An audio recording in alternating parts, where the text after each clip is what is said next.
Welcome to the cast interviews. Gold strike. I'm pretending you guys are all applauding. Yay! Applause! Yeah! Yippee! We love Laurel! That's my hype man. That's my hype man, for real. Okay, welcome everybody. I will be calling up some specific groups or people to the stage. If you hear your name, or in some cases a group you're a part of, you're welcome to come join me here up on the stage. I do wish that I could interview everybody because all of you guys had such unique and rich individual stories. However, we will be keeping it to a smaller group just for time's sake, as we do have a little bit under an hour. So yeah, we're going to be finding out about other people's experiences and other groups and everything. So I'm excited. Our first group I would like to call up is the Black Feather Mafia. Can we start with the leaders of the Black Feather Mafia? So, KT, Balila, Inti. You can come join me here up on the stage. Yes. Okay. Hello. Hey guys, come take a seat. Hey. Come take a seat. Oh my gosh, this is so. Wait, let me go sit over here so it's you more guys even. like the setup. Wait, okay, professional setup. We're very professional over here. This is so awesome. Okay, thank you, the Black Feather Mafia, for coming to join me here on this stage and be my first little interview subjects. Yes. So the Thank you for Black having Feather us. Mafia were kind of the villains of this server of VGala, or the big bad. You guys were involved in the big war with the fingers and the bartenders, which I will also be asking about later. But my first question kind of is, I feel like you guys had a big opportunity closer to like the middle of the of VGala, where you were really in a good position to frame the fingers as the big villains, and we're doing a really good job of it. And then at the very kind of end, you guys decided to stick with your evil mafia theme and not pivot to continue being kind of the more liked good group over the fingers. So I wanted to ask kind of maybe to Caitlin or Dawn, what was your motivation behind making that decision to stick with the evilness, to become the big bad? Yes, we had actually been talking about that even like before the server started. We wanted to do a little bit of a little evil here and there, you know. And I felt like for a lot of the server we had been like building up to it for a good bit. You know, we had been like talking to a lot of people and getting to know people, getting a lot of information. So I felt like the ball that we held, which if you came to that, thank you. It was really awesome. I felt like that was the perfect opportunity to kind of like turn things over a little bit and kind of highlight some of that stuff that our staff and everyone who was working with the Black Feathers behind the scene had been working on. And I just thought it was like the perfect time because it was all kind of boiling up to that, and it had kind of reached its peak a little bit. So we were like, okay, you know what? It's time, I think. And yeah, I'm just really happy with the way that it turned out. I'm glad you guys enjoyed it as well. Yes, well, yeah, I think it was a very good choice. And the moment I was definitely a little confused, a little bit like, wait, I thought the fingers were supposed to be evil. Now these guys are evil. But in the long run, I think it was a really good choice and brought a lot of like richness to the story. That last minute kind of switch up, you know, I liked it. So I definitely wanted to ask. Oh, I forgot I'm wearing my boots. But okay, that kind of leads me to my next question of kind of, are you guys satisfied with the outcome of the war? I know you guys weren't the winners, but do you think, you know, it was a satisfying ending, or kind of do you wish you had done something differently in that? I mean, if anybody else wants to speak on this, they can, but if not, I can say how I felt about it. You? Okay. You first, bro. Okay. Go ahead. Yeah.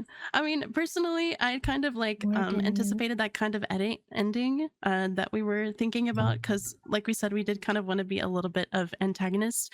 Yes, I did wish we got to do our Warden Nuke, but it was kind of like a stretch. But you know, it's just the idea of the Warden Nuke being out there, and it definitely is somewhere, you know. that was enough for us. But yeah, I mean, like the way that it ended, I was really satisfied with like especially the ending of the story for like the Fingers and the Blackfeather Mafia. It felt like a really satisfying conclusion, at least for me. And I also got to do it with all of the friends that I had made in the Blackfeather Mafia, which was really nice. So yeah.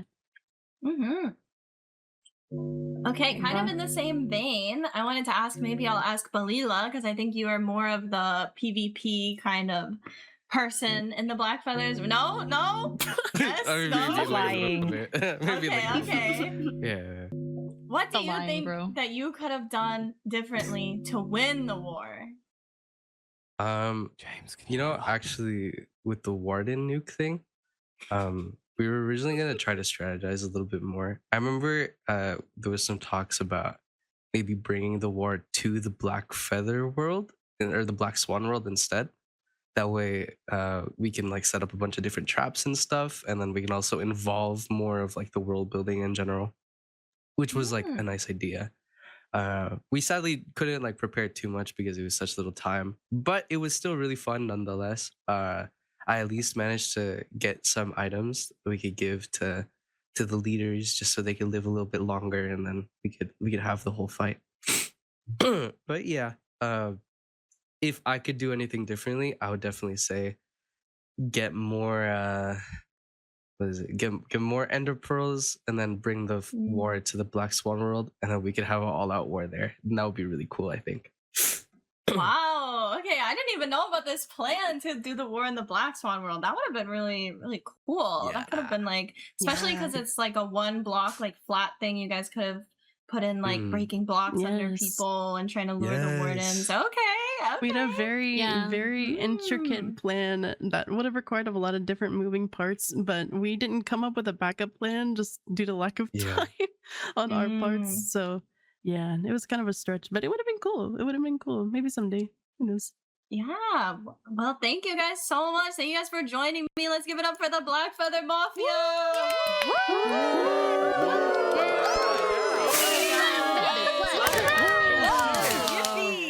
That's so pretty. Good.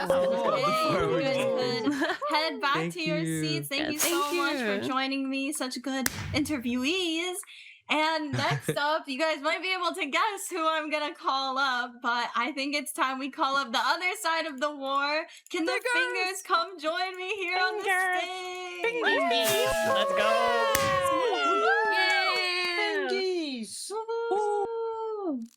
A few of them. Yes, we have I don't know where. Wait, what are Fingers? I don't know if I belong up there. A few of them got cut off. You're currently numb from the sleep. Okay, well, thank you guys so much for joining me. I want to start off a little bit more lighthearted, I guess, than jumping straight into the war. And I want to ask, where did the idea for the Fingers start? Why are you guys called the Fingers? I think we're all dying to know. I'm not gonna answer that one. So because the idea for the group existed like from a long time ago. Then we had the idea for the type of the group that we would have, like kind of comical villain, but like very straightforward to what we're doing without being actual evil. And then we were deciding on names. And I don't remember who said the Fingers, because it was the 5 of us or something. And it was a very funny name, that's all. And we tried to maybe decide on, I don't know, like constellations or something else. And at the end, we just sticked with the Fingers because it was just the funny option. It was good for our we didn't want a name that was like too edgy or like dark sounding. We just wanted something kind of goofy. Yeah. Yeah, anything with a color in the name, I don't know, kind of cringe, right? I think. Okay, well, I think that the Fingers ended up being so iconic, especially with like the hand and everything. And such a cool I guess I wanted to ask you guys, oh my god, what did I want to ask you guys? Hold on, it's getting there. cooking in my mind palace. Dun, dun, dun, dun, We're dun. Oh, letting it cook. did you guys? Yeah, let her cook.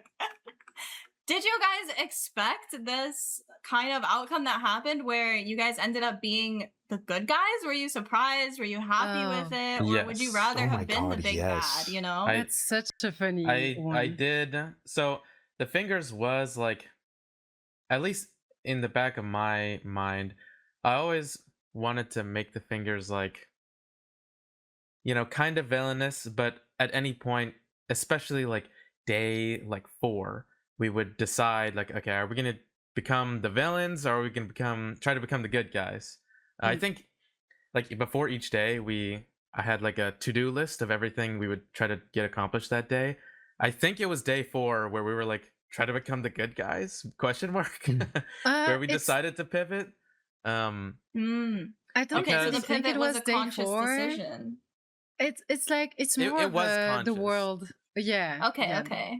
I Because would say the we world heard pushed us. so many people saying they wanted to be villains. I heard like Azakap and his group kind of wanted to be villains. I heard Black Feather Mafia wanted to be villains.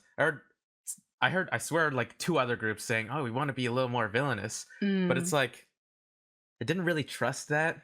Like, I didn't know if they actually would. So it's like, okay, well, if there's no central antagonist, we would rather have that be an option.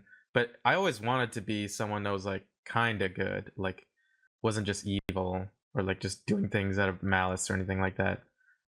Yeah. Black Feather Yeah. Mafia helped a lot for it. Yeah. Turn up Yeah, situation. that kind of became like a perfect storm. Yeah, I like- think it's Yes, we because had a they great also counterpart. agreed. Yeah, they agreed on like, switching everything. Also with what happened with the whole festival and everything about Venti's death, it also helped a lot. Because we could like switch the actual narrative and like have someone actually saying that we're actually good and stuff like that. So it was really cool. Yeah, I that think definitely you guys were it was very just- like. Oh no! I was gonna say. What were you gonna say? When I was introduced to like being like one of the last group members of the Fingers, it was thinking like when Nash was like spilling all this out to me. My first thought was just, we're basically just Team Rocket. Like we're literally going around just messing around. But what was the funny thing is, yeah, Team Rocket's bad, but they're not evil. Like if something bad happens, they're like, oh no, we're not going to do that. So I feel like that's how it really reminded me of that. And for me in my head, when it pivoted is when the fake news of us just kept coming out of being like super evil. I was like, all right, okay, now I'm like doing this out of spite, where I didn't know what I wanted my character to be until like day 2 or 3 when I was telling them about it, where I was like, I want to just like be like this very plain person that would just be like, watch your back when I'm leaving. And people were like, oh, that's a really weird thing to say. But in my head, in my character, I was just saying, make sure watch your back so you don't get hurt. So I wanted to play it off as being misinterpreted, but like still being good hearted, but everybody else would think that I'm evil. And it really helped with the news when that was like being put out, where it's just like the Fingers are bad or blah blah blah, everything's bad happening. Thank you guys for answering my questions. I have one last one for you guys. As everybody may know, the Fingers were the winners of the big war. What do you guys think caused you to win the war? Like, how did you win? What really turned the tides in your favor, We had like when he's gone. Big part of what made it such a blowout of a win is we just had a lot of the better players. Like we had a lot of people first of all who joined, and then we had a lot of players who did know what they were doing, and that just like was a big thing. And then also defending is just easier to do than being the attacker.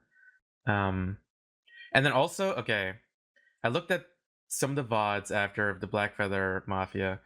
They were not very prepared. It did not seem like they were that prepared. I saw like, I think it was Banana Sheep. Bro was eating like dried kelp during the war.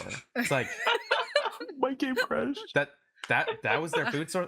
I had like a stack of steak. Like all the fingers had a stack of steak. We had an extra stack of steak in the in the chest. I had like 20 golden apples. Like I was ready to throw down. 20 golden apples and he still died. Yeah, with Yeah. a totem of undying in his hot bar. Just saying. Because like, Gosh. dude, don't get me started on people showing up late to the war. I'm telling Okay. people to show up as soon as possible. People show up like literally like a minute before the war starts, Oh and then my they give me God. the totem of dying. Like I'm not gonna process this. I'm not gonna remember that I have it. I know. Okay. Well, thank you guys so much for joining me. My Thank you, favorite guys. villains turned good people on the server. Thank you so much. You guys can go ahead and head back to your seats. Can we get a big round of applause for the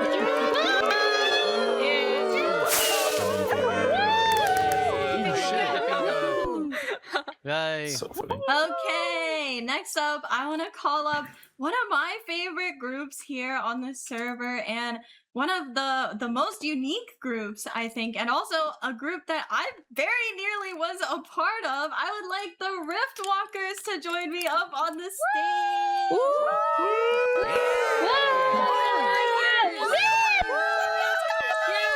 Yeah. Come on. Let's go. Those All are right, fucking come on. goats. Thank you guys so much for joining me. Oh, Take yeah. a seat, take a seat. So I think to start off, we have a good, do we have a good mix up here? Did all of you get teleported to the Black Swan world through the clock, or how many went through the portal? I know we had Strong go through the portal. Any other voluntary went to the portal. people? Yeah, Yes, yeah, okay, so we've got half and half here. Half got teleported, half got kind of through the portal.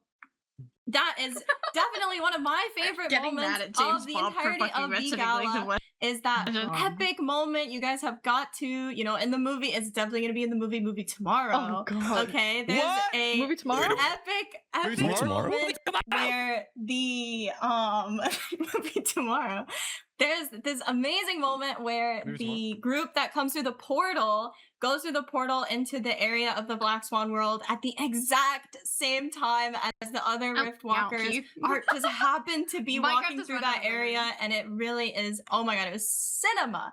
Okay, anyways, on to my questions for you guys.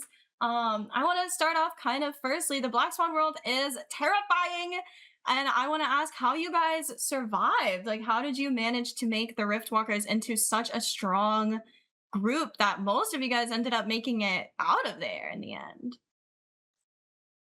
Nice baby Yes. boat. It's easy to mention. Yes, we do have the famed Warden Killer here on the Yeah. stage. Oh my god. Do you have I'd maybe a honestly- count of how many Wardens you killed in the Black Swan world? Physically by health bar, 2 of them, but total my killed God. around 33, I think. Wow. But by health my bar, I mean gosh. like physically lowering their health bit by bit to kill them. For I like 2 didn't or 3 even of know them. you had done that. 2 is crazy. Yes, And it was 33 mainly. through Yeah, do you guys want old man voice or do you want normal speaking voice? I think we you want. can be out of Reliable! character. This is out of character interviews, but if you want to be in character, you can as well. Yeah. Yeah, most of them after the first like 2 of them I realized, wait a minute, I have a pickaxe and the floor is one block deep. Okay, let me just walk up next to them and drop them down. Oh, that failed. Runs away with flying boots and jumps up building really fast. Okay, trying it out. It took me like 2 hours to figure out a good strat for killing them. Lots of trial and error, lots of throwing ender pearls to not die. Mm. Ended up on the strat of like walking up, letting them get like startled, and then spleefing them by breaking like 4 blocks below them because they take up like 4 blocks. Wow. Okay, this was definitely, a little BTS knowledge. This was not something we expected in the Black Swan world. Somebody to figure out that they could do this, and it actually caused us to have to spawn like a ton more wardens because you guys kept That Oh. was you. That's why. replenishing them all the Okay. time. I saw them coming back, and I was like, "Oh no!"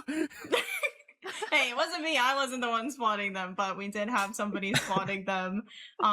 Simply because you guys would not stop killing them. After the first 10, I was worried I might be causing problems for the staff.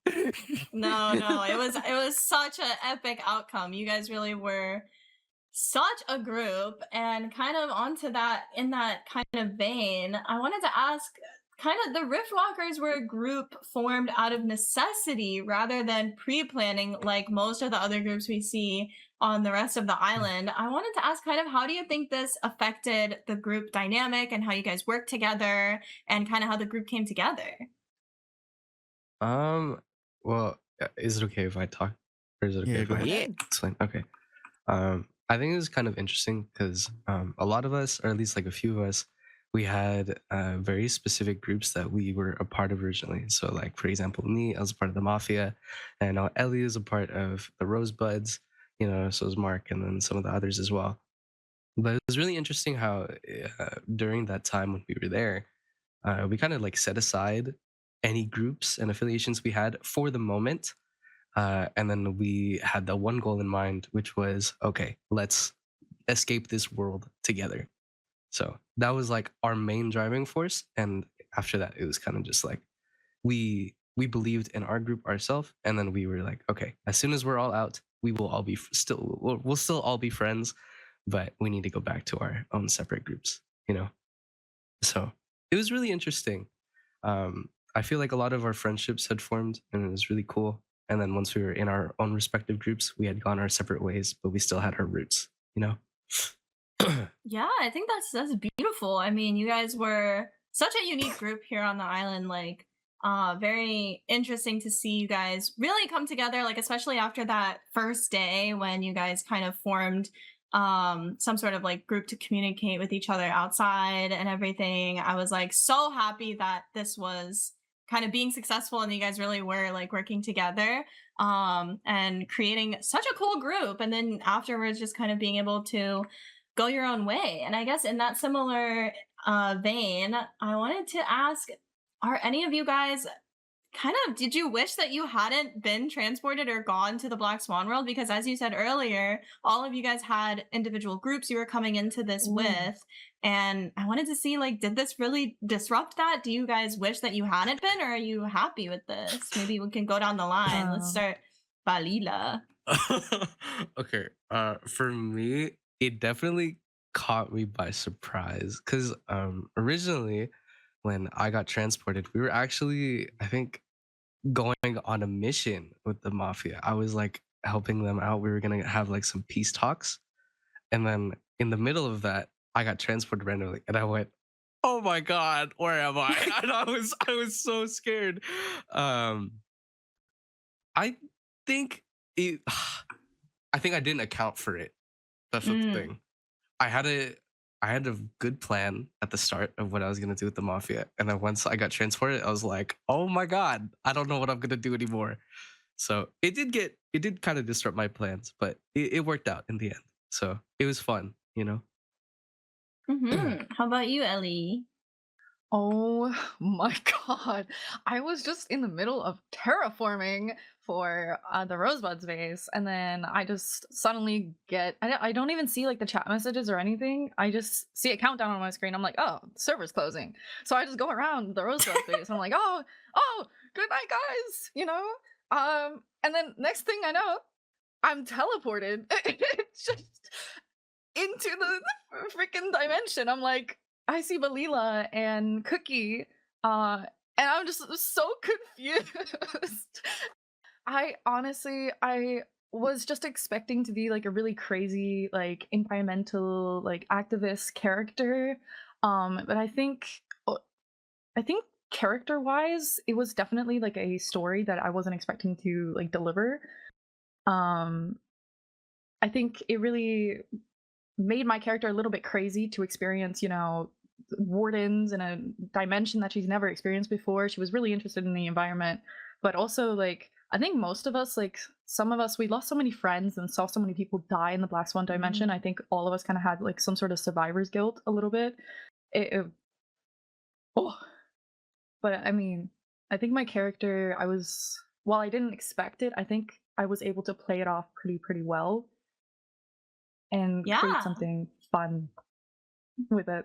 So Yeah, I ended up really loving your character. You had such a crazy arc, and I really found myself like following you around when I had free time and I was inspecting your mode. I'd be like, I wonder what Ellie's up to. And so yeah, it was really interesting to see how your character developed. And I think, you know, going to the Black Swan world was ultimately good for you. But yeah, Strong, we were on to our 2 portal goers. So you guys kind of voluntarily went, you know, without full knowledge of what you were getting yourselves into. But do you guys regret going through the portal, or are you glad you did? It was awesome. For anyone who doesn't know, by the way, how it started out for us. So like half the Riftwalkers ended up there getting ding-donged on their own and then meeting up with us after. The other half of us ended up there intentionally. Here's how it went. There was like the complicated lab with all the puzzles and stuff. Yeah, there was all that stuff in the observatory. A bunch of us were just kind of there. We went down into the lab. It literally just random groupings of people all just like solving this stuff. We got to the basement and then found like a big warden in a big room. Most of us, when we went in there, we didn't know there was going to be a warden or anything. There was just a sign that was like, you have to have at least 3 people to go in here. And it was like, okay. And then like 12 of us wandered in. Door closed. You cannot leave. You must kill the warden to leave. It was a big puzzle. We solved that, got rocket boots, left, and then like found coordinates to like a portal sent us to like dark evil world, and then the first day ended like 10 minutes later. Yeah, that was my structure. Woo. The Polar Research Facility, and I ended up doing it with them because there was so many problems in it. But yes, it was very cool to watch you guys do it. And yeah, it led to a portal and it led to the Black Swan world. So these guys went through the portal voluntarily. Mark, do you regret going through the portal? What was your kind of feeling about it? Not really. Personally, because I actually didn't have like any group ties or any affiliation going into it. I wrote myself as like to be very plain, to be very open-ended, and it kind of gave the character a story or like a plot to follow along. So it was actually really nice. It found kinship, so that was really fun. Yeah. Yeah, well, thank you guys so much, Riftwalkers, for coming and joining me on here. It seems Balila will be back someday on the stage.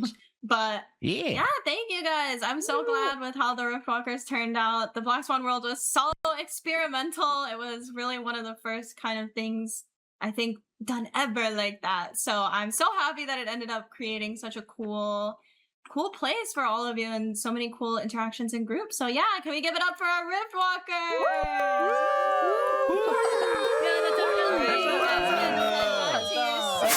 I love you. Hi, you look like so I love you. What the hell? Alrighty, and next up we have Mark, not a text me group, back, please. but I would like to call up all of our major leaders. So I will call groups and see how many leaders we get up here, and then if there's any smaller group leaders that are left over and we've got room, I may also call you guys up. But to start, let's get Astrix, the leader of the Rosebuds. I'm not sure if Yomi is here. Arthur, sit down. Sit your ass down. Arthur. What?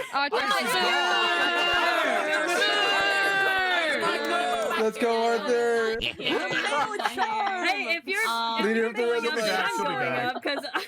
Okay, can we get Ben from Benism? Could we get Ben, Ben! from the We are talking, man. Ace to get up on stage. Ace to get up on stage. Go. Feather Mafia. Manon from Conspiracy Theorists. Lucian from his family. Who I don't think is Lucian's here. not here, but I'm the mother. Can I? Why take his? Yeah. Can Come Judica on, go come in on up. place? Yeah. got this, And then Ray from Comedy's the only conspiracy theorist. Oh no. Get, And I don't get him up didn't here. you leave the conspiracy theorists? Oh, The thing is, I'm not part of the. I'm the bodyguard of. Okay, get out of here. Get out of here. This is leaders only. Leaders only. We've got leader specific questions. So everybody, They're sitting next to Ben. I'm so I've jealous. just got a few questions for you guys individually. So I will just ask and go down the line. I ask you keep your responses just a little bit brief if you can, because we have so many of you. But Yes, my first question is, how was your experience being a leader? Was it what you expected it to be? Were there any kind of, twists and turns? How was your experience? Tell me about it. So let's start with KT, the leader of the Black Feather Mafia. Oh my god. Sorry. No, you're okay. It's okay. It was man, it was so great. It was really hard at first to like kind of improvise on the spot, but we did do a lot of planning for our group, and I just genuinely could not have asked for like a better group of people to lead. They were so good and they were so coordinated and so kind. Oh, I just love them so much. They're so cool. So yeah, they made it really, really fun for us, and then the people who were on the server as well made it really fun to role play along. So I just had a good time. Yeah. Okay. Our mother of the family. How was your experience as a leader? I think it's really interesting how I just became, I guess, sort of co-leader, really, because like I was. After Lucian's death, May and I took on the leadership role as aunt and mother. No, I genuinely, it was really, really interesting because I think as the family, we were meant to be like a culty kind of like group. That didn't really end so well. We actually ended up just being like one of the kindest groups, I think. No, I genuinely keep it in the family. Yeah. Keeping it in the family. Yes. No, I genuinely, I love all my kids. Like genuinely, all my kids, they're amazing. They spread a lot of love towards like everyone in the server. Like I believe like genuinely like they made everything so easy. They were I think they were just so easy to work with like as people, members of the family. Like I like to think that yes, we had leaders, but I feel like the family were all quite equal, and we all kind of showed kindness to everyone in different ways, whether like offering food, shelter, and stuff. But no, it Yeah, genuinely totally. was. Okay, well, thank you. Nash, how was your experience being a leader? Well, let me tell you, it was very stressful. I guess I was saved a little bit by the fact that the Fingers are a pretty small group and they're all very independent, but that comes with a downside, which is that big focus was trying to get like a story, an overarching story to happen with the Fingers, and doing that whilst everyone is up to their own shenanigans it's very difficult. We just ran it down mid with the whole museum and Black Feather Mafia thing, and it worked out, thankfully. Okay, great. Thank you so much. Venti, how was your experience being a leader? It was amazing. I started off trying to get a talent show happen by myself with perhaps volunteers, but I was adopted by Bun to be a co-leader. Out of 4 years of my civ event, I've never really led a group before, so I'm pretty proud at how everyone was in the Divas. It wasn't going to be possible without Bun creating the group, Sky being the builder, Eugene being the farmer, Blythe, Tara, and Nina being the socializer, even though Blythe is a spy. No shades. But yeah, I'm really proud at everyone, including those that I didn't mention. I'm sorry. I don't actually know them, so I'm right here. Yeah. Okay. But yeah, I'm very proud. I'm very proud. Yeah, I'm very happy. Okay, Astrix, leader of the Rosebuds. Kind of a rocky time you guys had. How was your experience being a leader? It was really fun. I got to boss people around and I killed a man, so that was a plus. I would say we got stuff done. First day we already had we got a base, we got diamond armor, we got stuff done quickly. We built stuff very quickly. We were very efficient, I would say, and it was fun ending the days with a daily ceremony on all the people that died. So that was very homey, and the Rosebuds outside of the SMP were also just hanging out a lot in VC and movie nights and stuff and game nights. It was really fun, actually. So I had a great time, honestly. I'm glad that this group happened with the people that it did. Yeah. Okay, great. Kosei, how was your experience being a leader in the Thieves Guild? I'm Ray, but oh yeah, no, Ray. Yeah, sorry, yeah.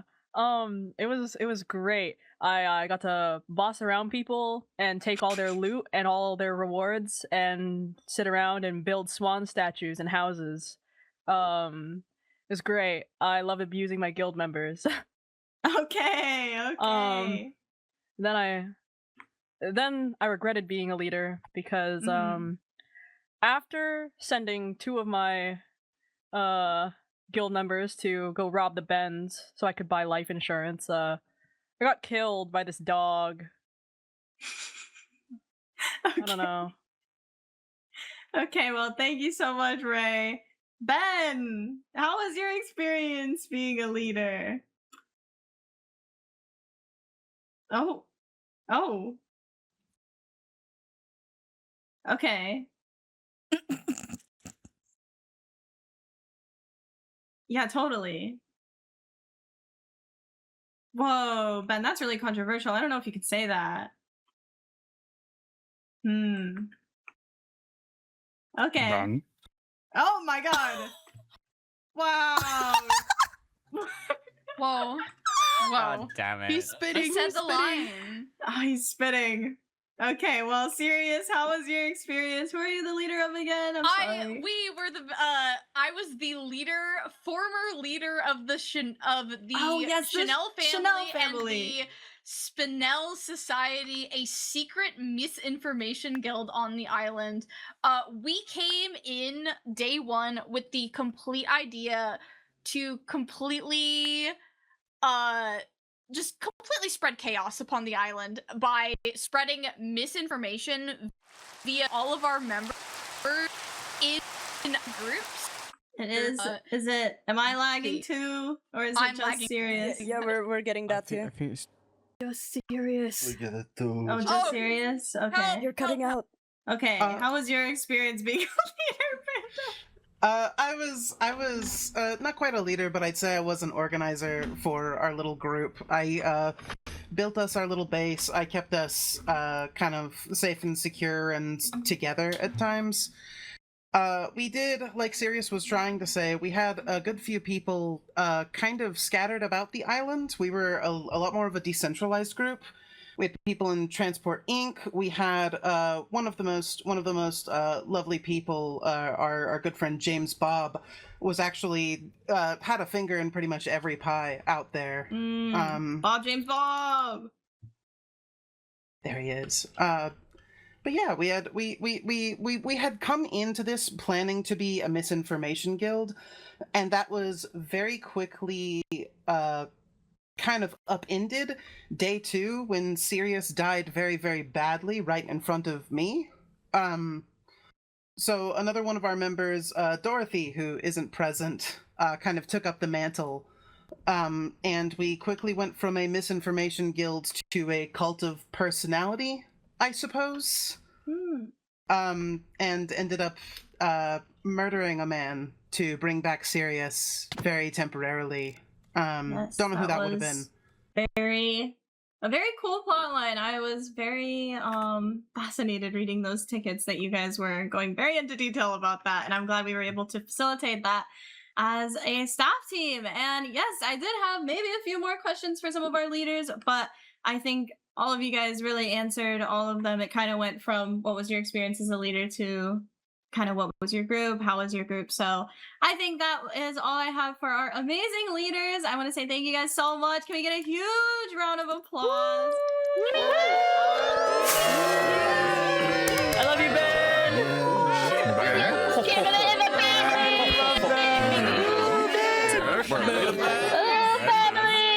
That's my leader. Yeah. That's my mom. Okay, and we only have a few short minutes left here in our interview segment.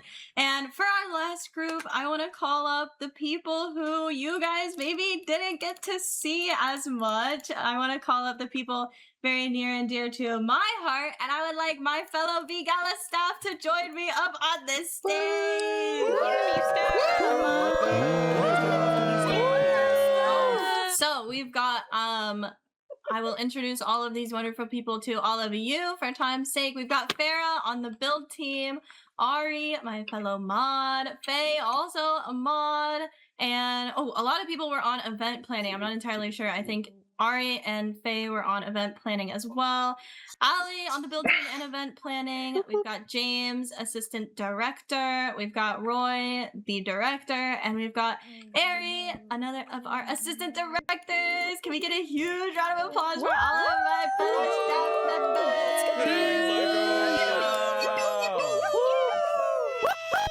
Okay, well, I have a question first for Faye and Ari, my two NPCs. I was also an NPC, but I'm the one interviewing. So I wanted to ask you two, how did you enjoy being an NPC over being a regular player? We can start with whoever wants to go first. Maybe I can go first. Or do you want to go first? No, it's okay. You can.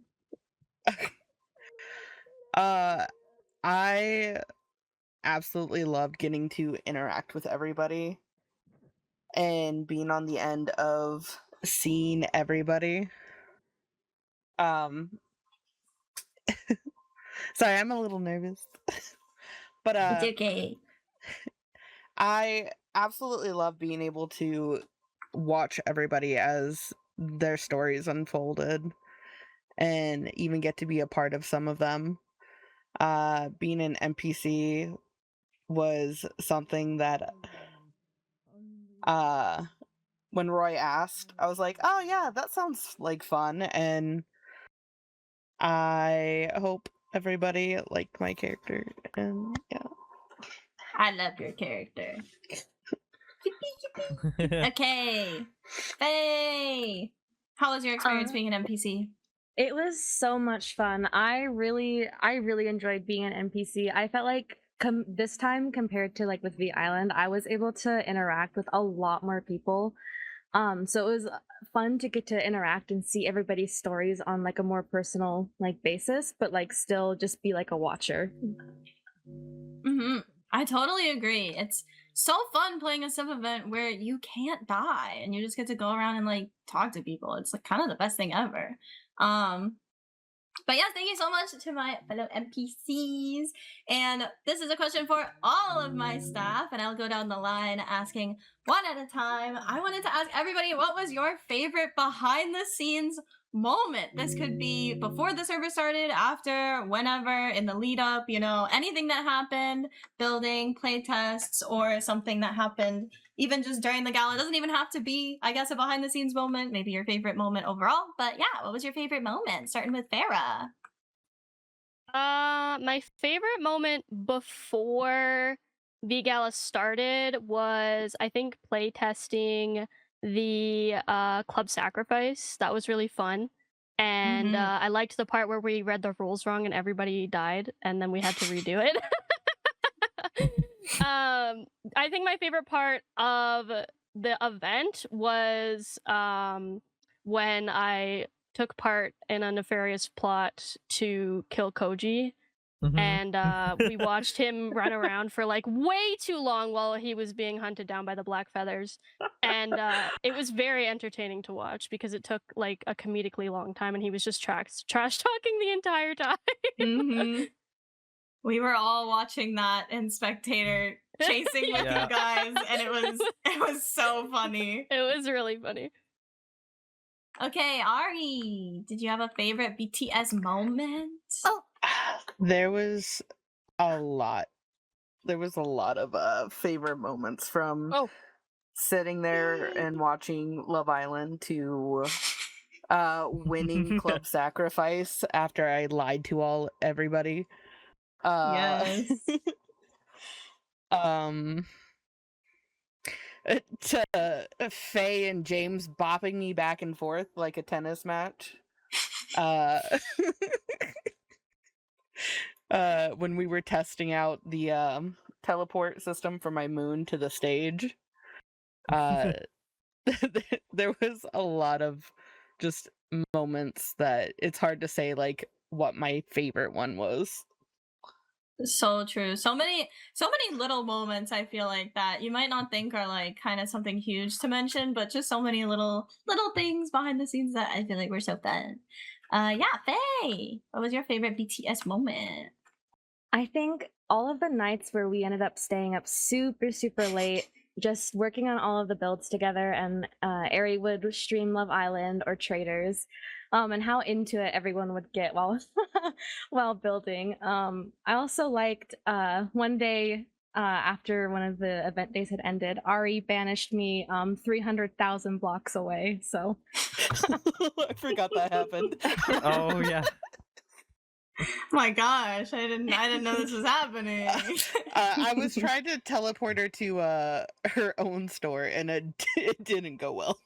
Oh my god. I might have forgot a negative. Oh, Or a period. It was a okay. period. Oh my gosh, so funny. Ale, what was your Oh my favorite gosh. BTS moment? Oh my gosh, hi. Hello. That God, there's so much stuff. We spent like 8 months working on all this. I think it would have to be just all the meetings that we did behind the scenes and inspiration, and how we would actually have like just several moments of like, hey, this would be a really cool thing that we did, or what about this? And it's like to cut down all those ideas and different builds to be like, okay, we're just going to go with this one because we don't have time to do like the other 8 that we wanted to. I loved building and coming up with like problem solving things of like, okay, if we want to do this, this is how we have to do it. But my favorite moment during the island, I know they mentioned the chase for Koji. That was really fun. But I absolutely loved the Black Swan world when we accidentally went through the portal and then couldn't get back on the Polar Research Island, and then we're stuck there for 2 days. So, yeah. It was kind of spooky. I was very confused when I got the message that you had gone through the portal. I was like, what? Like, Yeah, we found the portal and one of us jumped through, so the rest of us had to go. Had to go. Totally. I totally agree with you. Like, the event planning meetings were so fun. Like, just throwing ideas back and forth with everybody and building on each other's ideas and making all this cool stuff. And then now, like, months and months later, seeing it all be realized was just so cool. Such a cool and talented and super creative staff we have. So many cool people. James. Hello. James was probably behind the scenes the most. I don't think James sleeps. So what's your favorite BTS moment? He's a vampire. My favorite behind the scenes moment, probably, I think would have to be. I mean, I really do love the Koji chase. Which, by the way, in case the Bens were wondering why I was spending so much time with them during the build days, like just like when I had spare time, it's because I knew that for days that Koji had like a bunch of like ongoing kill tickets against his head, and because I'm decently know Koji as a mod of his, like I was just like, oh, I'll only have like this chance, like especially on the first build day I was like, oh no, he's going to be killed the second he like gets into the server next time, so I better spend the time that I can with him now. And yeah, no, he survived multiple days with multiple kill tickets on his head. But so the main moment I think I'd really enjoy was the moment in which because I was responsible for a lot of the Black Swan world and the train puzzle, and so when the Riftwalkers found that people were traveling through the train carriage that is in the Black Swan world and were just like trying to make sense of what was happening with that from their perspective, and then when like people just wandering through randomly, like they're wandering through the train puzzle, suddenly have people outside of the train yelling at them that they're stuck there and they're in danger and they have to collect these swan painting pieces. That like these people doing the puzzle were not prepared at all to be the central part of the plot, and to have not only that, they had responsibility from that to get the message out to other people on the server. And so Miko, I remember specifically,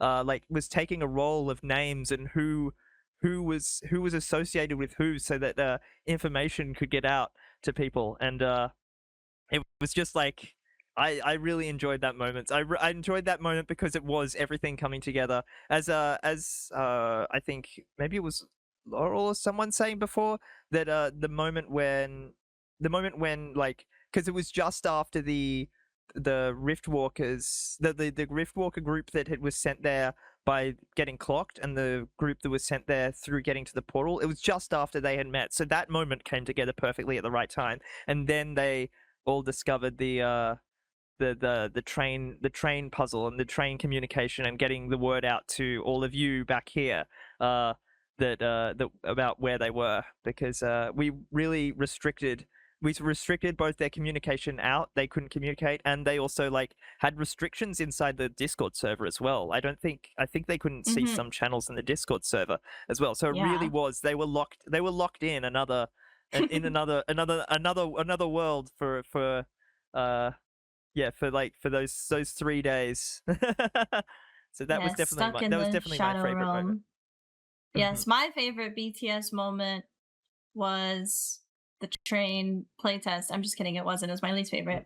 But James built the train, and I think it was the worst thing I've ever experienced in my life. There was people who loved the train. Ali finished the train in 5 minutes, like world record time. And I hated the train. I couldn't do it. I kept getting sent back to the beginning. It gave me a legitimate headache. Like I did it for like 20 minutes, and I had to give up. And now I think James is evil. So yes. No, I'm not evil. But thank you, James. I just like it when people can write things down and work through things methodically. Which is why like when if you haven't, like, I think there's a clip out there that Miko being like finding the people in the Black Swan world, and he's like literally going through it with a book in, making notes of like which train cars lead to where, and admits that that's when he gets he like comes across the entire the group. So that's why he was writing down and taking the roll of everything, because he had his book already open for working out the train puzzle. Crazy. So many things that happen in the Black Swan world, especially those first 2 days, were so like just so lucky. I remember, like these interactions and stuff. I remember I think saying like after the second day it felt like it had been like 5 or 6 days. Yeah. Just from all the stuff that has been happening, which is crazy. Well, yes, thank you, James. On to our director, Roy. What was your favorite BTS moment? Can people hear me? Yes, we can hear you. Okay. So as some of you probably know, I'm very, very brave all the time. I don't get scared easily at all. But this behind the scenes moment had me fearing for my life. Like when this happened, I actually saw my life flash before my eyes. It was actually terrifying. I honestly probably shouldn't even say this, but I'm low-key very sleep deprived right now, and I'm just gonna do it. But okay. Oh my gosh. I think it was when we were building the library puzzle. So for those of you who don't know, we had a puzzle in the Black Swan World library. This is also one of my favorite moments during the event. Don't talk to me about the library puzzle, man. I'm gonna talk about it. We had so as some of you probably know, to open up the portal between the two different worlds, you all had to complete those 2 paintings, and the last painting piece that you all couldn't find was hidden behind a puzzle in the Black Swan library. We were actually high-key panicking because we really wanted you all to finish the portal, so you could have it open before the first build day. And so we had sent Laurel in to try to give you all some hints for what the last puzzle was. And so there was like a group of people gathered in the Black Swan Museum entrance, like trying to like brainstorm where the last piece was. And then Laurel goes up to them and is like, does anyone want to sort books with me? And there's like the biggest pause, and they all just look at her. And they're like, no, I think we have more important things we have to do. And this was like for like an hour. I could not get anybody to do the books with me. I tried my best. We were trying so hard to get Shout out to Dizzy for being the only person. Yes. Dizzy Unfortunately, it seemed like every time they got it right, every time they got the puzzle right, they just had that maze book in the wrong place every single time. Like it was just like they had the rest of the puzzle right, and then there would always be that maze book that was in the wrong place for some reason. And so yeah, it took a while. Okay. Thank you, Dizzy. So that was my favorite, probably not necessarily behind the scenes moment, but during the event moment, that was definitely one of the highlights. Just watching Laurel struggle like that. Especially because Laurel's character was just so ditzy, and so therefore you have to convey information as the. My gosh, it was so bad. Okay. My favorite behind the scenes moment was related to that. So as James rather was making that puzzle, he was going around, I think, the library putting books away.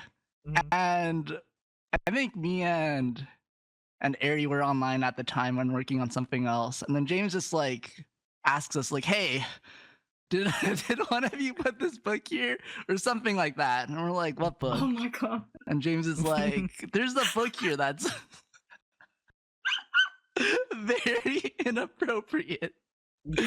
And so, being very nosy, I just teleport to James. I'm like, yeah. How do you know? How do you wait? No. They're referencing the V Island book. They're making a V Island joke. No, someone said it. Someone found it. Wait, Are you kidding me? Wait. Oh no, maybe I mentioned it to Avery because Avery built the library with. Was this the Sonic Yowie book? Yes. Did you find that? Did you find one? No way. Are you kidding me? Or that was found on like the. What the hell? We found that before the event started. Yeah, that was before the event started. It was found in the library. Oh my gosh. Yeah, that's when we were all like, yes, "Okay, you guys can actually do The it now." staff found it Yay. during the staff tour day. It was so funny. Yeah. Oh my god. We all had a read of it. It was amazing. I'm sweating. Oh my god. Okay, well, worst fear just realized. Okay. Why didn't you keep it in the library? Oh my god, it would have been such a great addition. No. It went places. There were words in that book that I had never seen before. Wait, That's how you know it's good literature. No, you don't. Wait, who wrote I think the book? I read it, but wrote I'll it? keep the staff member that plays that book there anonymous, but oh my gosh, when I saw it, I was like, I'm so happy we found this before the event started, because like this is not oh my god, and then It's we not went through meant to like be a seen, journey but to I guess- figure I out where guess- it came from. Yeah. Like what it was referencing, because it was like a copy pasta kind of thing, wasn't it? Yeah, Yeah. it was. It seemed to be some kind of thing like that. I think we thought for a little bit that they had written it themselves. Yeah, it was Yeah, we original. did. I was worried. I was worried. No, you don't want to read the Worried book. we had an author on our hands. It was not me. It was not me. I was too busy to write Yaoi, unfortunately. I wanted to put Yaoi. Oh, I wasn't gonna put Yaoi. I was gonna put Yuri in the Polar Research Facility, but it didn't happen because I got too busy. The books were like the last thing I did, so I didn't get to put it in. But thank you so much, Roy. Eri! Hello. What was your favorite behind the scenes moment? Am I allowed to talk about the apps? Okay, so my favorite moment was the toilets. The toilets were absolutely amazing, and they played such a big role in in the world. I remember, like, there was one day where Laurel, I don't remember who you were talking to, but Laurel was like Yeah, in the it's me. toilets, and then Roy was Oh, like, yeah. "Okay, I'm gonna TP you." Oh my god. I was like being super dramatic about it, like, "Guys, I'm gonna go in like 3, 2, 1." But then for some reason, like, she just didn't get teleported, so she was just standing there for so long, and so Oh long that my the other God. people like just sat down next to her, like waiting for her to go. For context, like it was 3 whole minutes. I tried for to clip it, context, it was 3 whole minutes. one of the toilets was a way to get into the Black Swan world. No, wait, no, it wasn't. No, wait, I was what was getting, it? Wait, I was what getting was clogged. where were I was you getting like, I was Our roll was getting clogged. and I just happened to decided be to in clock the Laurel toilet. for some reason. Oh, that was it. Oh. To go help people do the library puzzle, which I never did. Yeah.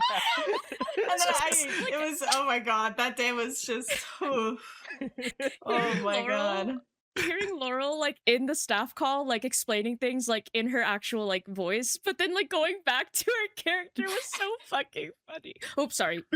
It was so freaking funny, and then I remember like, was it Nuts who died first? I think it was Nuts who died my first. God. And everyone that was in the staff call immediately was like, no, not Nuts, and we all like TP'd to Nuts, and we just see Dee standing over the toilet, just like staring into the toilet, and we were like, there's no way Nuts died in the toilet. Yeah, I love the toilets. That was awesome. Yes. Thank you all. I mean, that was one of the shit talking things that Koji was Koji yelling when he was mentioned, being yeah. killed. Yeah, was that your died leader in the died in the toilet. toilet. Head. Oh Soul my gosh, died the and got toilets stuck in were the toilet. crazy. And then he stole her head. Put her head to that. Oh, and another. Okay, my last favorite. I moment tried was... to prevent those toilet deaths by telling them that there was nothing in there. Then nobody kept and the believing thing was, me. there was nothing in there. There was genuinely nothing in the It toilet. was just a toilet for real. Oh, and when we were trying to sort out the final day puzzle, people were thinking like, oh, there's a final was in the structure in the museum because the toilet had a warning thing, so they thought that it was related to some kind of structure that was. Yeah, that was me trying to prevent people from dying because people kept going down there and dying, but nobody would listen to me. Going, you need to go to the tower. You want to help me go to the tower? treasure And everybody ignored me for the toilet. And then my last favorite moment is kind of embarrassing for me, but I think this was like day 2. Like no one was really on the Dead Player server, but please keep in mind that I'm like absolutely a Minecraft noob, and like this event taught me so much about Minecraft. Woohoo, woohoo. But I remember, I think it was Cass. Cass dies and gets onto the server, and I'm like, oh my god, a person on the Dead Player server, yippee, let's go see what's going on. And so Cass and I were just like talking, and I was like, okay, well, have fun on the server, like go build me a house or whatever. And then I like go away for like 20 minutes or something, like just to talk to staff. And then I turn around and Cass is just like standing there on the main island, and I'm like, why hasn't he done anything? And I go back and I'm like, hey, like, what's up? What's going on? And Cass just goes, I can't like do anything. Like, I can't break a block. I can't pick anything up. Like, what's going on? And I was like, are you kidding me? I was so embarrassed because it was all because of like the World Guard stuff. And I was like, oh my god, I'm so sorry. He was literally standing on the island for like so long, just like doing absolutely nothing. And I'm so glad that Cass said something, because otherwise it literally would have just been an island. Yes, Please, I'm glad. if you get 20 minutes and you haven't done anything, open a ticket. Please. Yes. No, it's just an island for you guys to hang out on. Yes. Nothing to be done on the Dead Player server. But yes, thank you so much, everybody, for your BTS moments. I think like going off of the toilet thing, so many times we had like death investigations. I loved the death investigations. That was murder mystery for us. We had the toilets. All of us had to try to get out of the toilets to see if they were like, if we deemed them too dangerous, if we were going to revive the people in the toilets, or like there was this other one where someone had built a trap and it was so complicated that we couldn't, or it wasn't complicated, but it was like so simple but so good that we couldn't even figure out how the person had died. It was crazy. So many. I loved our death investigations. That was the real murder mystery for us. But yes, thank you so much to my fellow stay-up. Thank you guys so much for joining me here. Can we get a huge round of applause for the Yay!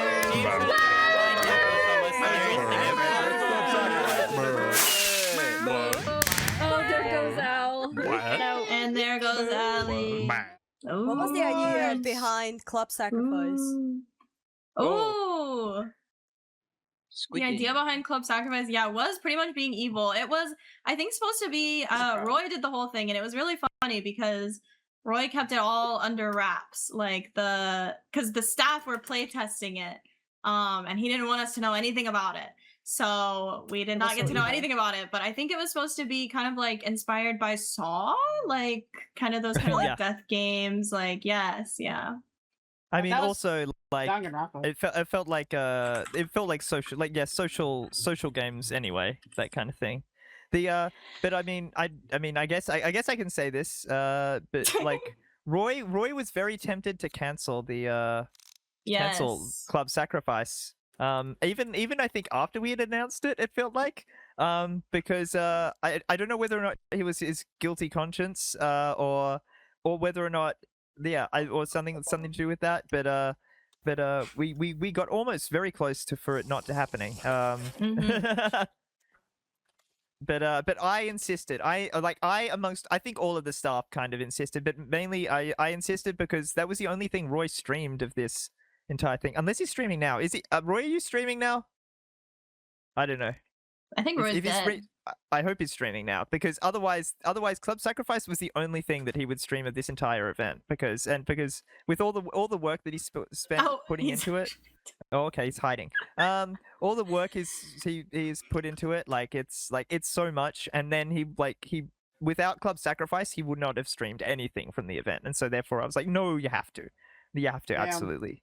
And so okay, well, Roy is dead, so I will call up one final group really quickly for just maybe a few minutes. Can we get our museum staff up here? Someone want?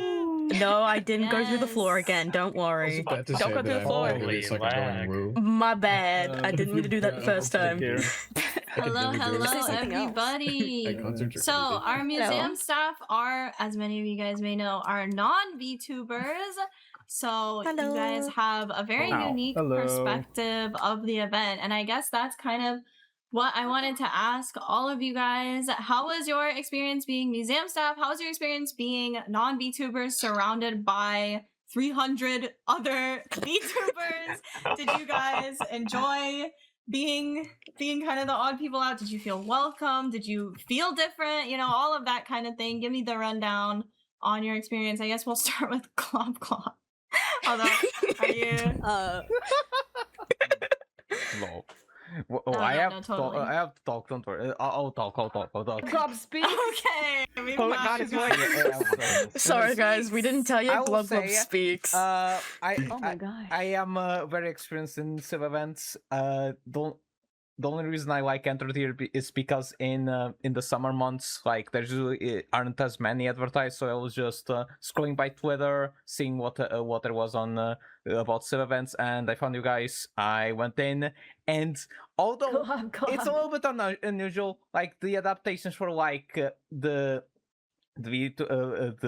for the content creators and everything is a little bit alien to me, because I'm used to the more public facing civ events. It was really good. So a very high quality experience, and I do think if other people from the civ event community went here, they would be very impressed, especially because this is as far as I know, there's very the people making this aren't as knowledgeable in civ events as most hosts that usually are ex-players.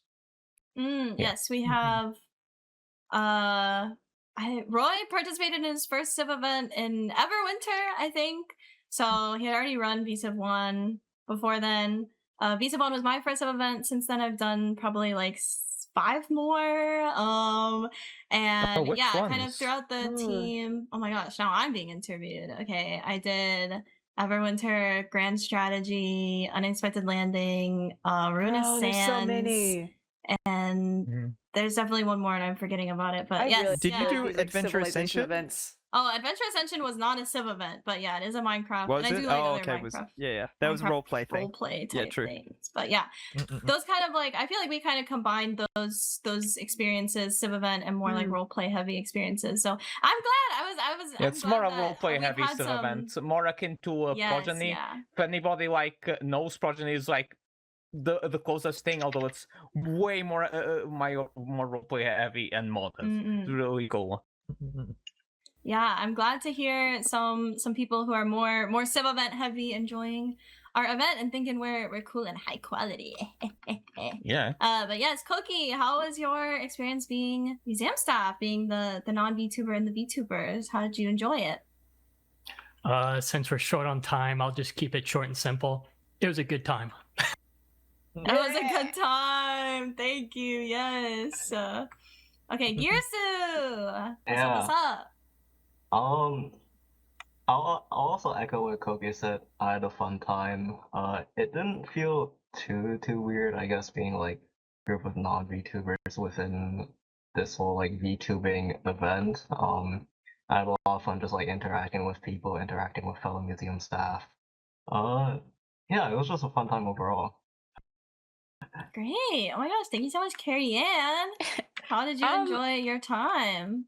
I had a great time. I think I've mostly done roleplay SMPs and not really civ events, and so this felt like a really nice blend. Everyone was so nice. Sometimes when you're not a VTuber, you actually get like denied and kicked out of other civ events, and that's always been like a stressful thing for me, where I just want to do roleplay and play Minecraft with people, but I can't because I use a camera, so I kind of hate that. But it's whatever. But I was really happy to find this online, and yeah, District Civ, shout out. Yeah, I just had a great time. I thought it was really well run. It's very weird. Yeah. I'm glad that we were able to bring some non-VTubers into our mostly VTuber only event. I love having this kind of opportunity for people to still participate even if you're not a VTuber. So I'm glad to hear that you were happy to see that option. Especially because I can definitely agree. I think like VGala's more uniquely like roleplay focused civ event that a lot of other civ events don't have. So Yeah, because I can't PvP. And everything Me PvP too. based, just I run away so quickly. So I'm happy I was able to survive to the end and not have to use my sword at all. Yes. Oh yeah, about the whole roleplay thing, it's right now starting to be more common to be. I would say it's more like civ events are starting more specialized. There's the more run-of-the-mill civ events. There's also real civ, which is like super focused on like actually simulating civilization in a sort of realistic stuff. And there's the roleplay stuff.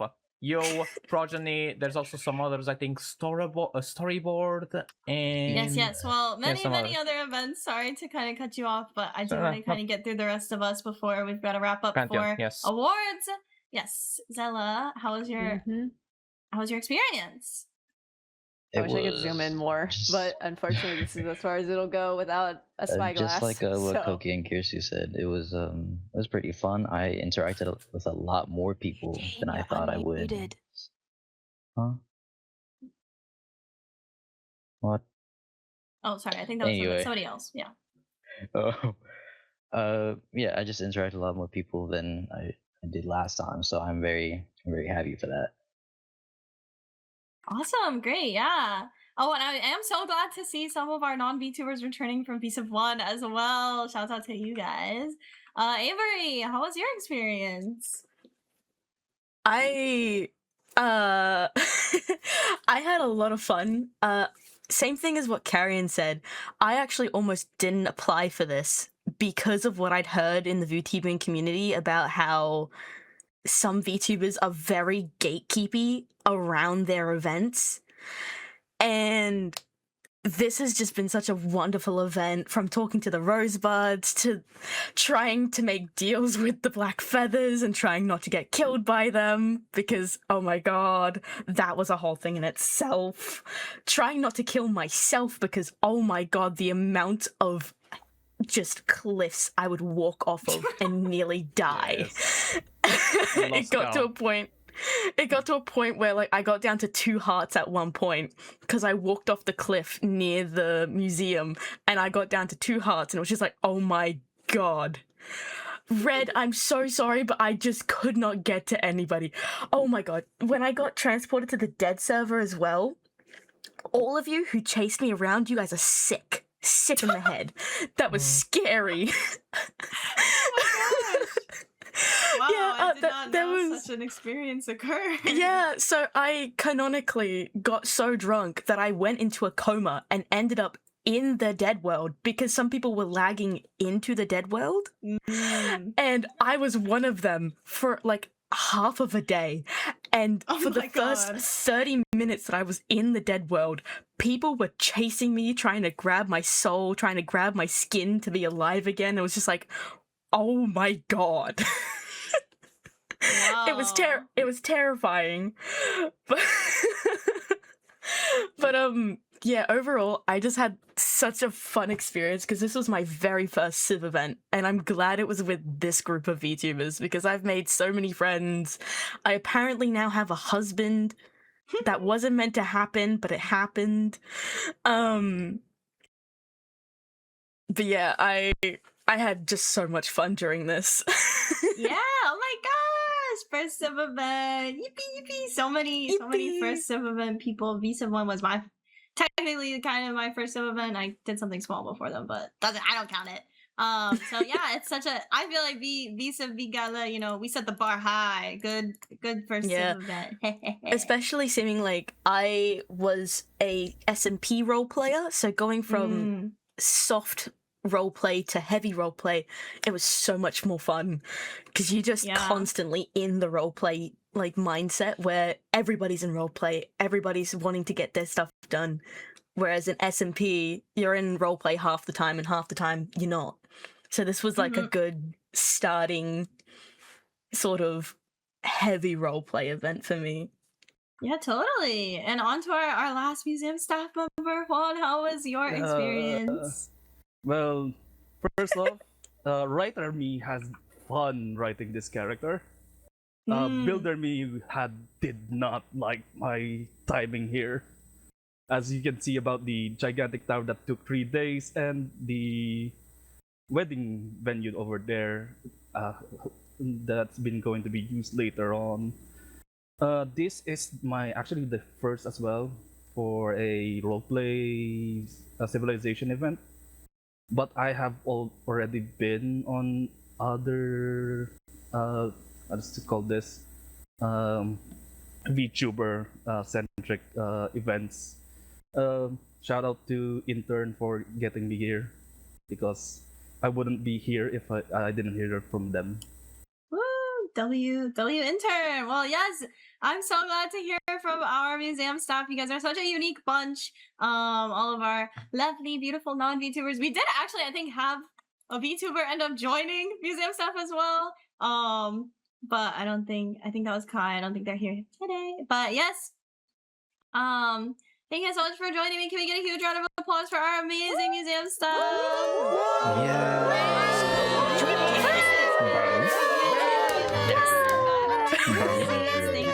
Oh my God, you may as well join the family at this point. God damn. I am. Oh my God.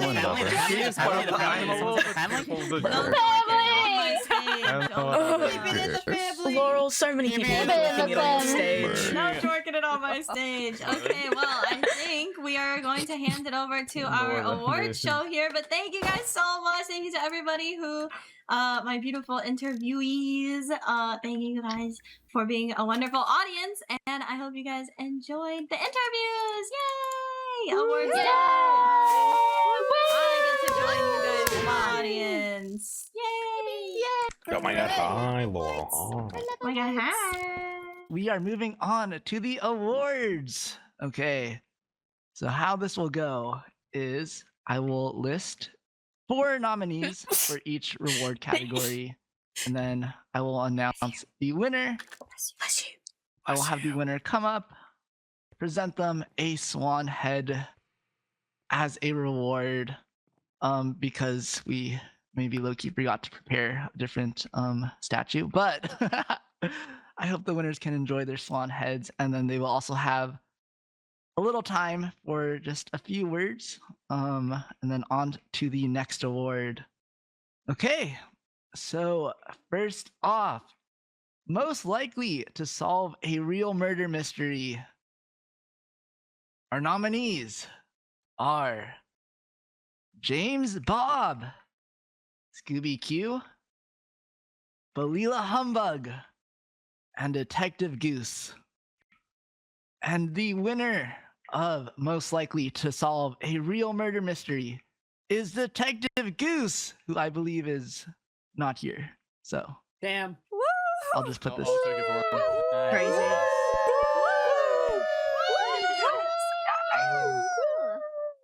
Okay. Next award, Best Comedic Relief.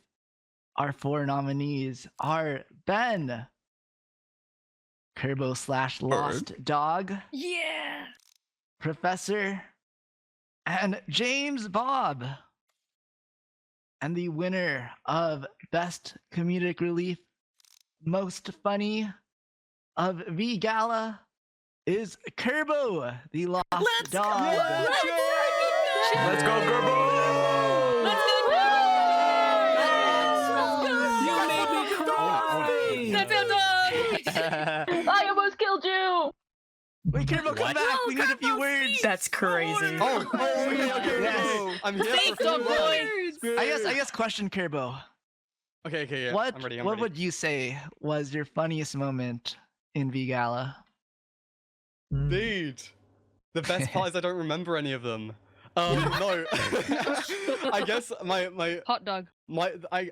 I don't remember the funniest, so I'll just say my most memorable. Probably when I was getting disappeared and numbers started appearing on my screen, and I was like, there was like a genuine panic that set into my system when I saw the numbers start counting down. I thought there was like mind trickery for the first 2 numbers. I thought I was playing tricks on myself. It started counting down. I got real scared. So that's probably my favorite moment. Honestly, that was a lot of my favorite moments from a lot of you. Is just watching y'all panic as you kind of realize you're being teleported. Or some of you, I think the earlier ones, didn't realize what was happening at all. Okay, on to the next category. The most chill. Our nominees are Glob Glob, Cube, Butler Pat, and Ben. And the winner of Most Chill is Ben. Bird. Yeah. What? Yeah. Brown. Yeah. So Ben. Burn. No. Who was Ben in the whole thing? Yes. Ben is Ben. Just that's it. Oh. Okay, Ben. A few words. Any words of your choice.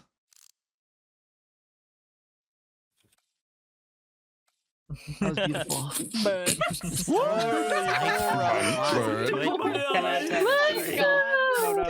go. I'll take Feels 10. the aura. That was fire. Okay. Next up, Most Wholesome. Our nominees are Bunny Yaki, Jules Goldstrike, played by Nono, Pumpkinhead, and Kusa. And the winner of Most Wholesome is actually someone that I should probably decide because it's a tie, but I'll just give them both an award. Give it up for Most Wholesome, Pumpkinhead, and Jules Goldstrike. Let's go! Let's go, Jules! Oh my goodness! I don't think so. Yay! Look We at need that, Uma. fireworks. I love you, Nona! Behind you for the statue. Okay, Jules Goldstrike. What would you say was your favorite interaction? Who was the most wholesome for you? What was the most wholesome interaction someone else had for you, Jules Goldstrike?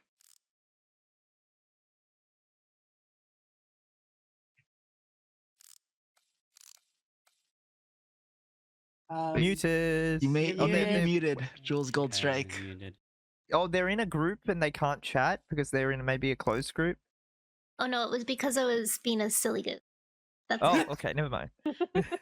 I'm here. Oh,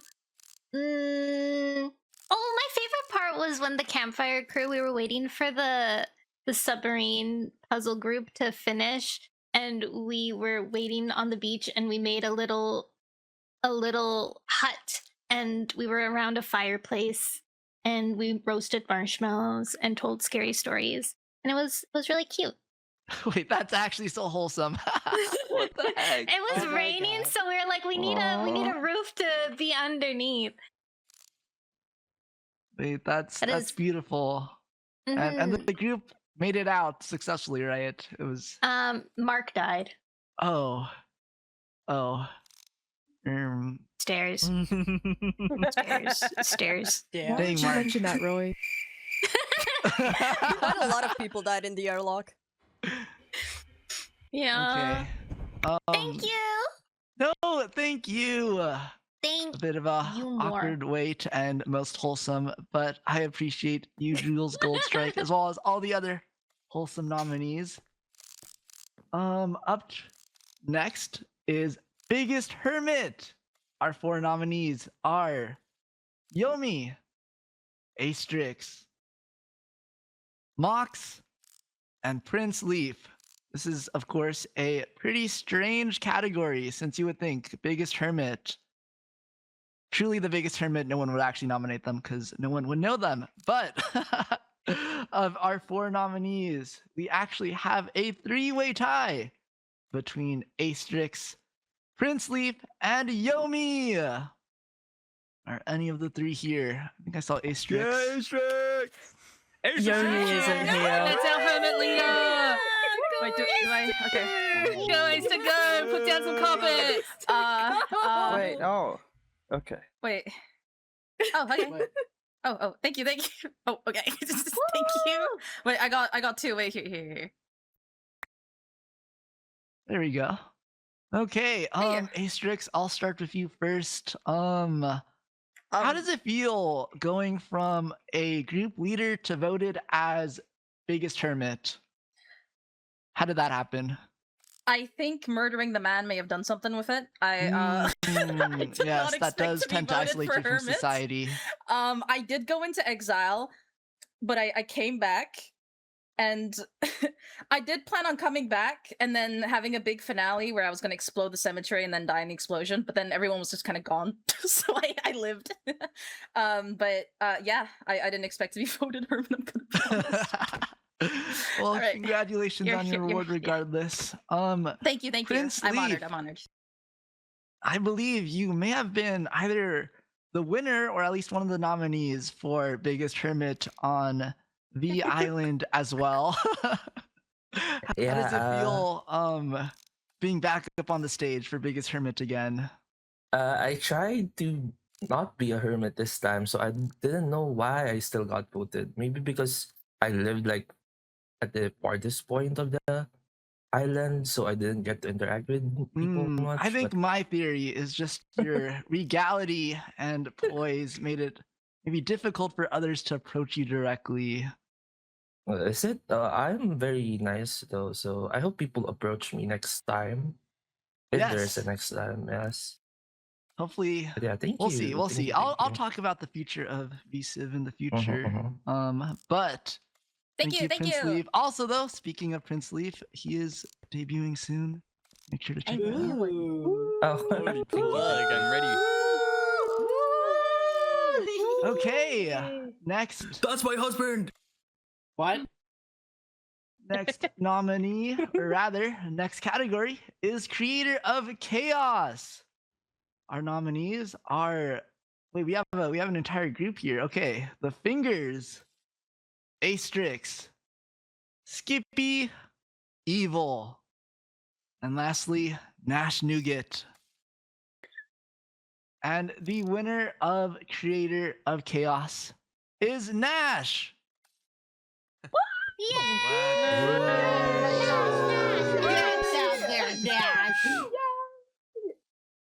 Oh, thank you. Okay, Nash.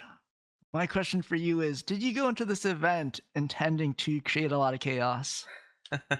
A little bit, yes. I mean, it's more we just relied on everyone else causing the chaos for us, and we would just take all the credit for it. So I guess really this award goes to everyone who told lies about us and believed them. but I'll gladly take the award. That's beautiful. So truly, in the end, it was the whole island that was the creator of chaos, as it typically ends up being. Well, thank you, Nash. Woo! Woo! Up next, the best duo. Many great duels on the island. Our nominees are Pumpkinhead and Kusa, Noonchai and Augusta Angora, Deez and Nuts, and lastly, Arthur Pendragon and Butler Pat. Honestly, I would give every one of those nominees an award if I could.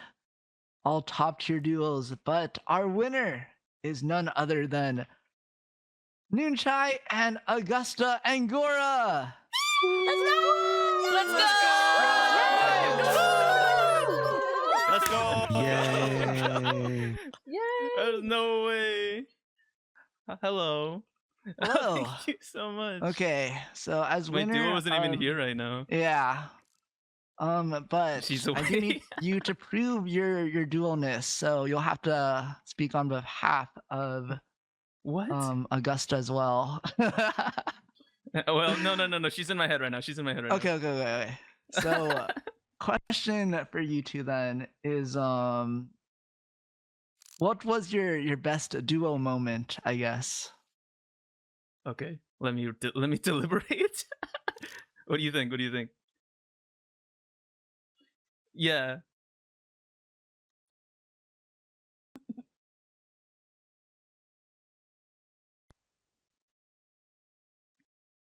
Okay, so it okay. The one where you gave me the flower? Okay, so okay, so this was a story that happened on non-canon day. So for the whole event, we were together, me and Augusta and Gora, my friend Juno, as bodyguard and his lady.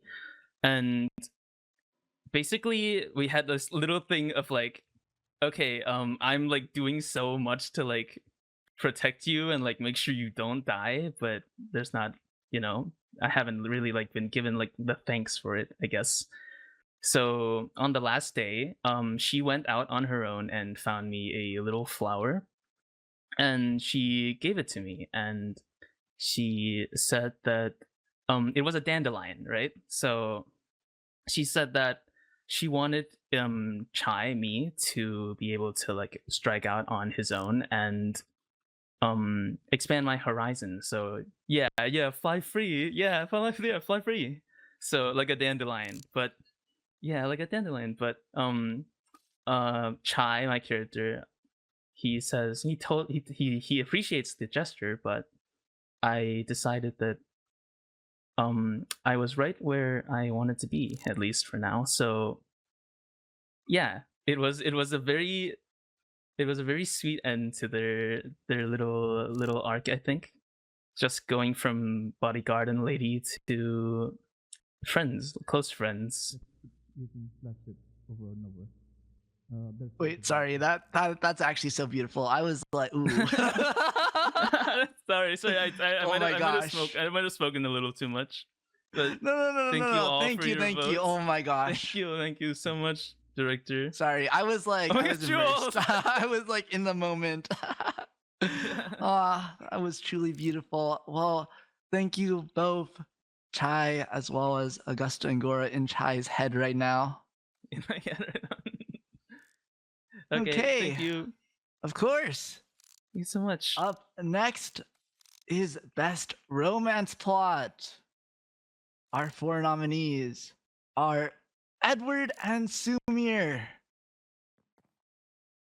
Solane and Sumir. Wait. I didn't know about this one. Interesting. Okay. Professor and Faye. And last but not least, Avery and Juan. Okay. Our winners are Professor And Faye tied with Avery on 1. Woo! Yay. Let's go! Yeah, let's go. Wow. Wow, who would have thunk it? Who would have thunk it? Oh, it's you. It's me, your favorite person. By the way, I'm drunk. Oh my god. Okay. We'll start You're always with drunk. the staff members. Avery on 1. What would you say was, let's see, the most dramatic part of your relationship? Him telling me the meaning behind the rings. Oh my god. So when we we wanted to, we jokingly at the beginning were like, oh, let's be a couple, like going into this thing, like let's go into being a couple. And this man gives me this ring in my hand and is like, oh, my family gives these to the most trusted people in our family, and me being a woman, to keep the ring safe, I put it on my hand. Him not telling me that when you put the ring on your hand, like finger, there's a different meaning to it. So he thought I'd just put it in my pocket and keep it safe that way, to say that, oh, I'm a trusted family, like friend of the family. Turns out when you put it on the finger, you get engaged. And so, oh my gosh. Yeah, he forgot to tell me this. And so fluid storytelling. Yeah, crazy. And so when he next saw me with the ring on my finger, he was like, you know, that means we're engaged, right? And you, like, I'm the only Luna here, so like you can back out of this if you want. And I was just like, well, what if I don't want to back out of it? And he's just like, well, I'm giving you the chance. What if I don't want to back out of it? And then we became engaged. Wait, I feel like I've actually seen this in a movie before. That's beautiful. That's actually, oh my gosh, peak. What's even like sadder is that we specifically stayed engaged because every single married couple kept dying, and we almost made it out. You did. Oh my gosh, that makes it so much more tragic. Yeah, statue. Yeah, Sumeri, you didn't really help that narrative when you died immediately after you married. But yeah, no, it was tragic because I died in the last couple of seconds. I made it through the portal and came back for Juan. And I died in that second because somebody stole the statue again. And so he followed me into the afterlife. Oh my gosh, that's actually and probably actually so traumatized tragic. a lot of other people. Yeah. My bad on my husband's behalf, guys. Sorry. Well, thank you for the lovely but the tragic story. Faye and Professor, my question for you both is, how did this NPC romance happen? Well, I think during day 2, I found out that Faye's shop moves around, so I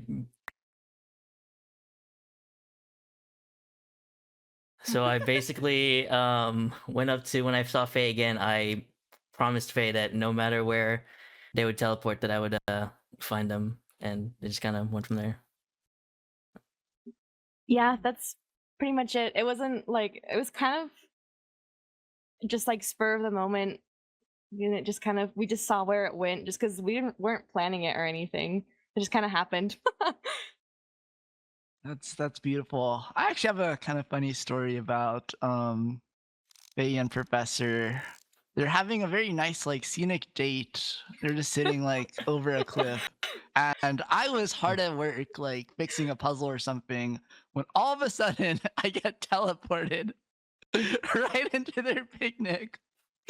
Cause the person who teleported me didn't realize I was not invisible at the time. It's okay. During that whole date that lasted, I think we were maybe there for an hour. Prof couldn't see Ari, but Ari was there the whole time third wheeling, and I could see her the whole time. Yeah. And Ari was punching me the whole time too, so Damn. It's kind of beautiful. Okay, well, thank you both.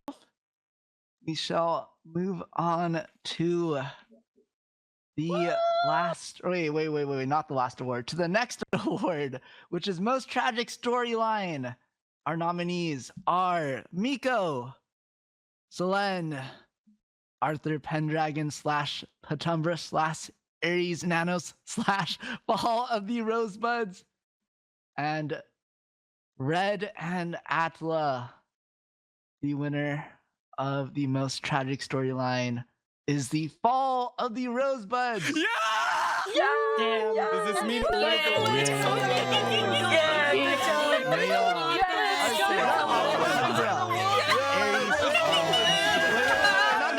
all the Rosebuds. We did it, guys.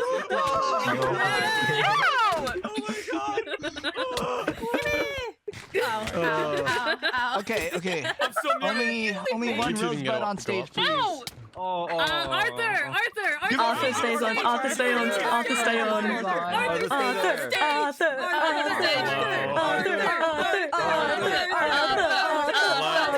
Okay, Mr. Milchar. Here's your challenge. In 3 sentences or less, you're only allowed to say "and" up to 3 times.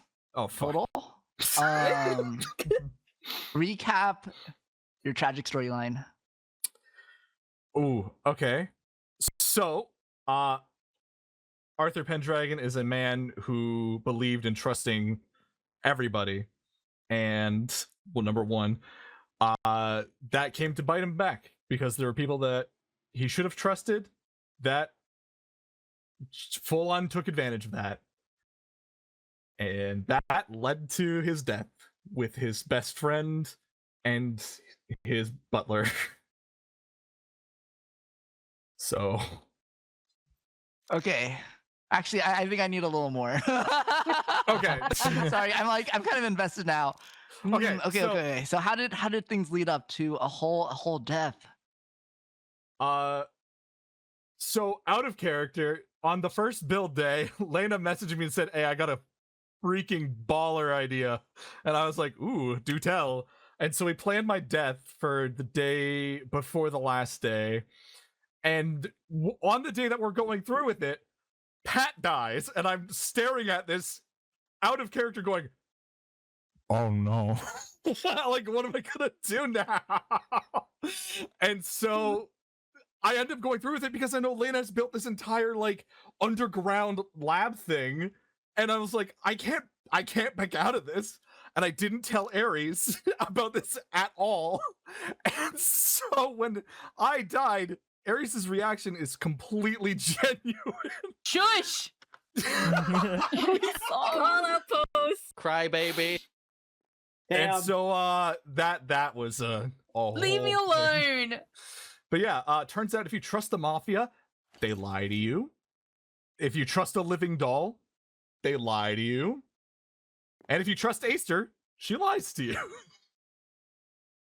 And kills your best Not friend. just an RP. Yeah, and not a lot of lying going on. Bro. Why would you trust the Mafia? That's the thing. The Dawn was very pretty. You and your male charm. You male charm. Male charm. What can I say? Get charmed. Okay, well, Male charm got charmed. Thank you for the story, and thank you to all the Rosebuds as well for all helping in creating such a wonderful storyline. Up next. Can you give me my statue? Oh, yes, here. Thank you. Look at that male charm at work. Yeah, Thank you. male charm. Okay, Male charm. next award is Best Acting. Our 4 nominees are Dr. PJ, Solid Scuff, Selene, Rai, and lastly, Caitlin R. Fowler. The winner of Best Acting goes to Selene. Yay! Let's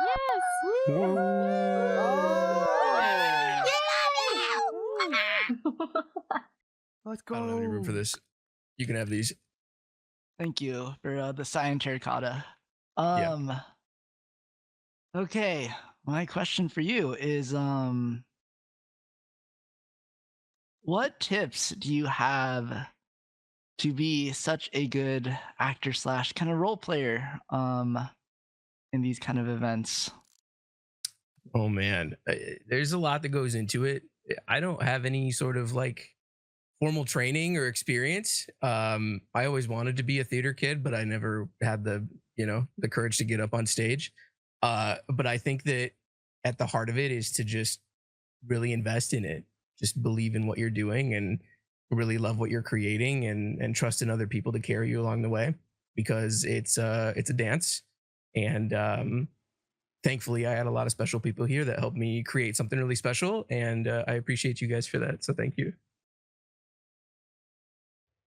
Yeah, I think saying or calling it a dance is actually a really, really great way to put it. It's definitely a big part of it is not only kind of leading, but also, sometimes being led as well. Right. So, anyways, thank you, Selene. We will move on to our next nominees. This one goes to Best Build. So, our 4 nominees here are the Fingers Hand, the giant hand with the rings, well, now with the rings, marking the deceased 2 members of the Fingers. The second nominee is Ben's giant statue overlooking Ben's Canyon. The third nominee is the Black Feathers Mafia Ballroom. And the fourth nominee is the Rose Estate Manor. The winner of Best Build is the hand. If the fingers would all like Oh my to come up for this award. Yes, I love that hand. It's so pretty. Wow. They really gave each other a hand.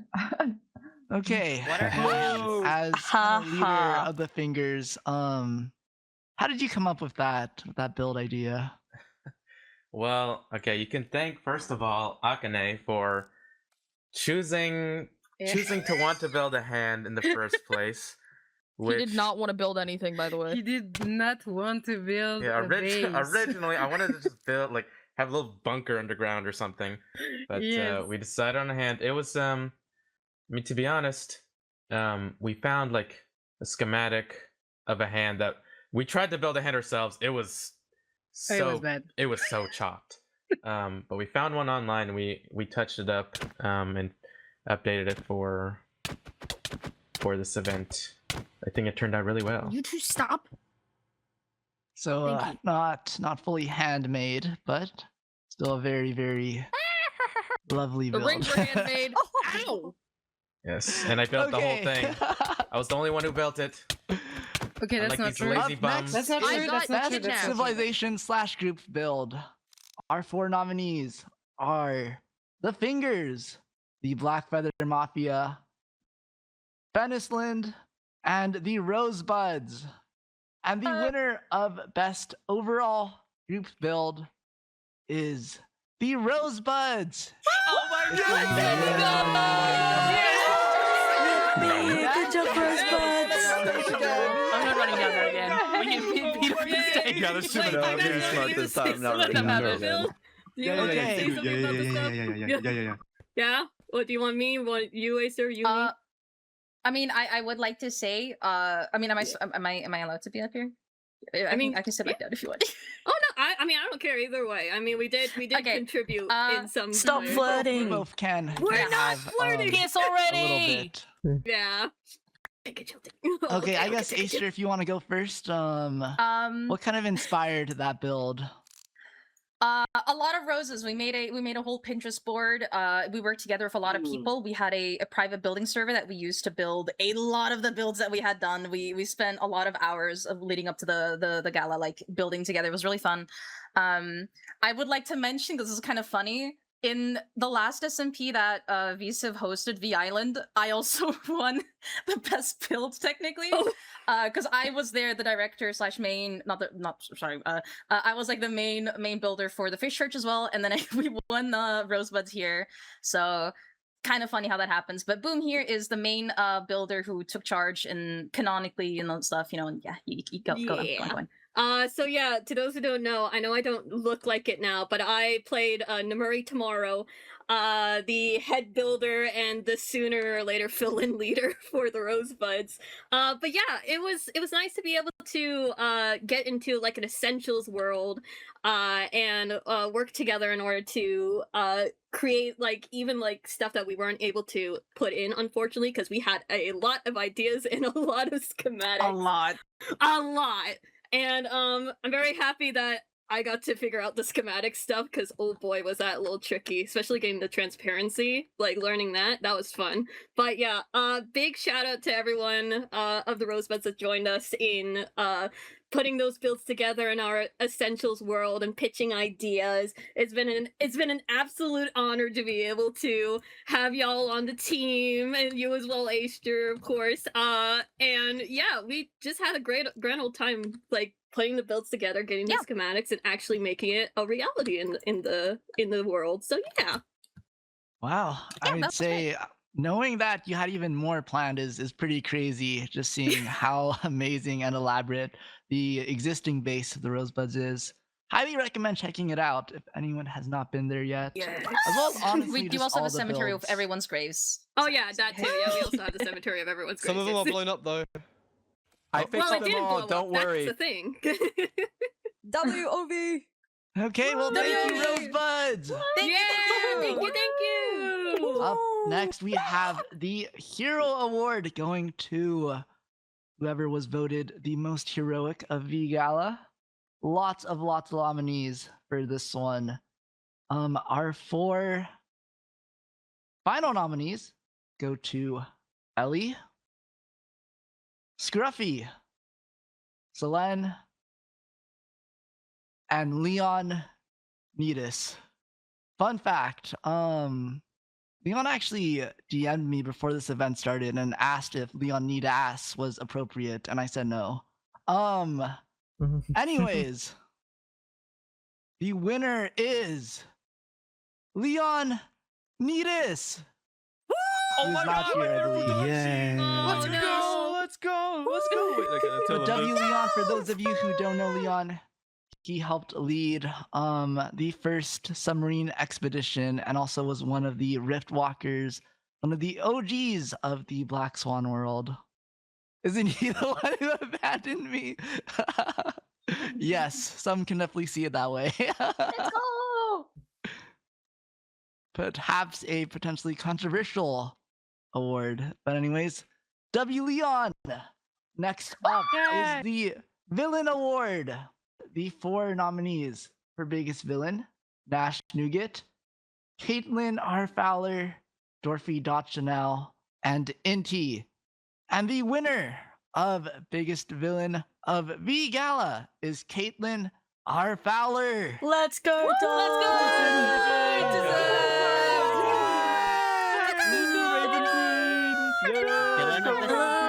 Oh, thank you. Oh my god, I always wanted a swan statue piece. I've never had one at all, ever. Yeah, totally. Yes. Totally. I'm trying to think of a question that's not just a repeat of Laurel's question earlier. What was the most villainous thing that you'd say either you or the Black Feathers as a whole did during the event? Oh man, where do I even begin? No, I'm kidding. We just did a lot of lying. I think we did do some killing here and there, but I think the most consistent thing is we lied a lot. We did a lot of lying, and we did a lot of framing, and we just did a lot of fake news as well. That was really fun. You should have seen the writers' room. They were on fire. Oh my goodness. Had some very interesting ideas to talk about everyone on the server who were very innocent. But yeah, we just did a lot of misinformation. It was very fun the entire time for sure. So Manipulating the server from kind of the back. Yes, Very, very, very villainous. Okay, well, we shall then move on. Thank you again, Caitlin, our Thank Valor, you. best villain of VGala. On to our last award of the night, the Interaction Award, a new award that I came up with last minute because I really do think truly what makes these events so special is just the different interactions between you all. And so this last interaction award is meant to highlight, just the importance of your kind of individual interactions with people. Wasn't there a clip award? There is a clip award. We will be opening up voting for the clip award a little bit later. And then we will announce it later in a Discord post. But yes, unfortunately, there's not a great way to share clips, so we will just have that happen at a different time. Okay. So the 4 nominees for the Interaction Award are Ben, Butler Pat, Karu, and lastly, Jules Goldstrike. And the winner of the Interaction Award, the person voted number 1, most pleasant person to interact with on the island, is Jules Goldstrike. Yay! Yay! Wait.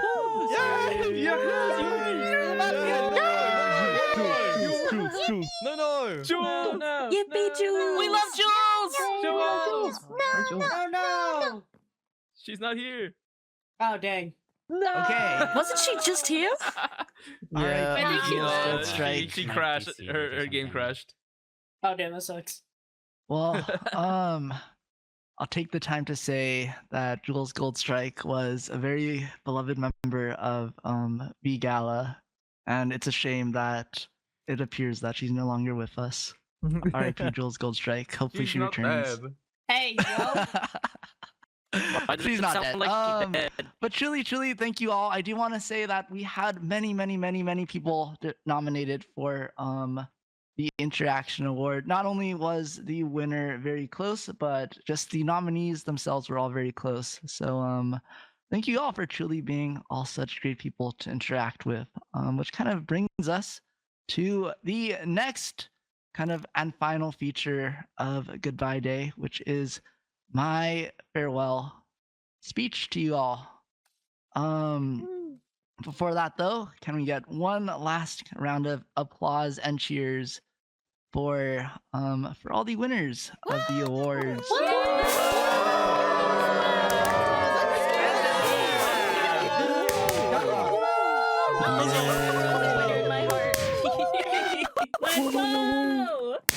Speech time. So also kind of a heads up, I did not finish writing this speech, so at some point I'm going to just start winging things.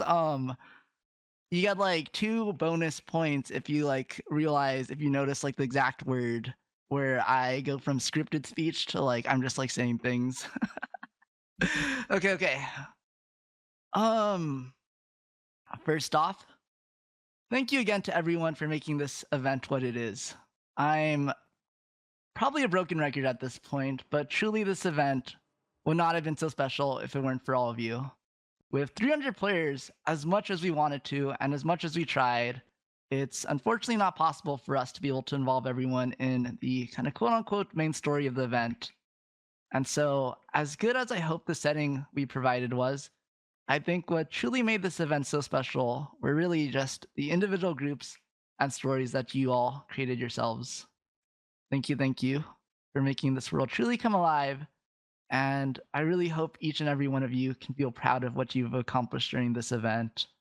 Each interaction you made with each other is truly the heart and soul of this event. Something else that I do want to say is that I think I mentioned this during the direct before this event started. Wow.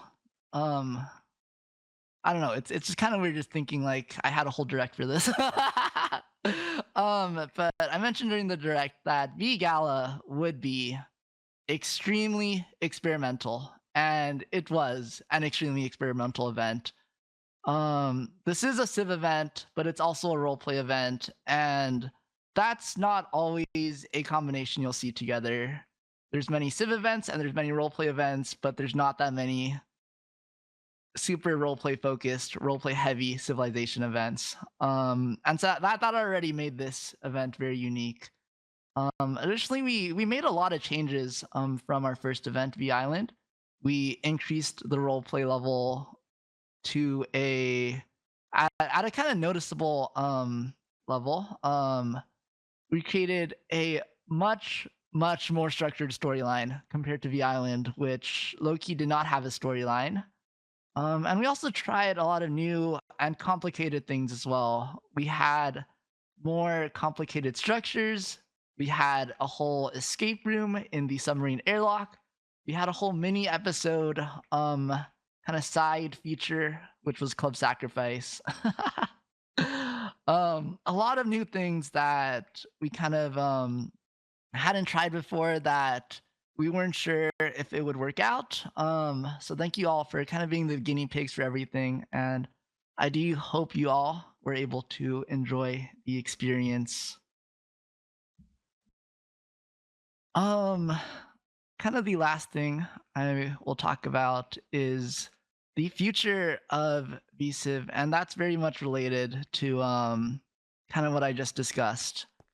And I can't say for sure yet if there will be a VCiv number 3, but I will say if there is, I've truly learned through this event that if there is, it will continue to be experimental, and we will be continuing to try new things.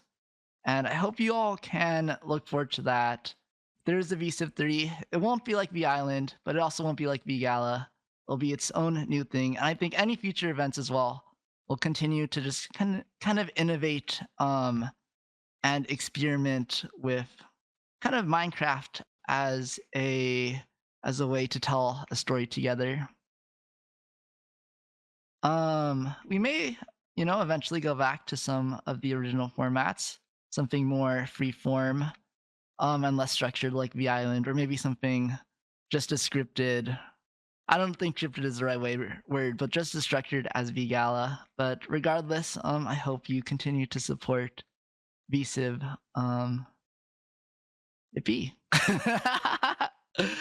Again, really thank you all, and thank you to the staff team as well. We kind of mentioned in our interviews, but we worked many late nights for this event, and we came up with many cool things, and I think it was truly an honor being able to not only, I guess, showcase everything that we were able to come up with, but see your amazing reactions to everything. And I truly do hope that this was an enjoyable experience for you all. I know it's, especially as content creators, you truly have the choice of what you decide to stream and to create content for. And it really is an honor that you would give us all this time for VGala. And I hope that not only you all enjoyed it, but your viewers and communities were able to enjoy it as well. But yeah, thank you all. That is my speech. We will. Thank you, Director Roy.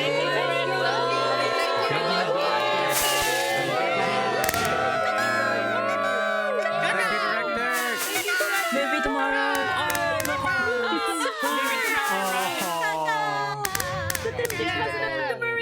I love the event. Thank you. Oh my gosh. I'm kind of scared, I'll be honest. A whole new kind of generation of folks saying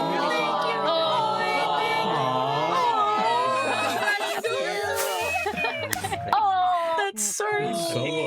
So Are you kidding me? Oh. so quiet.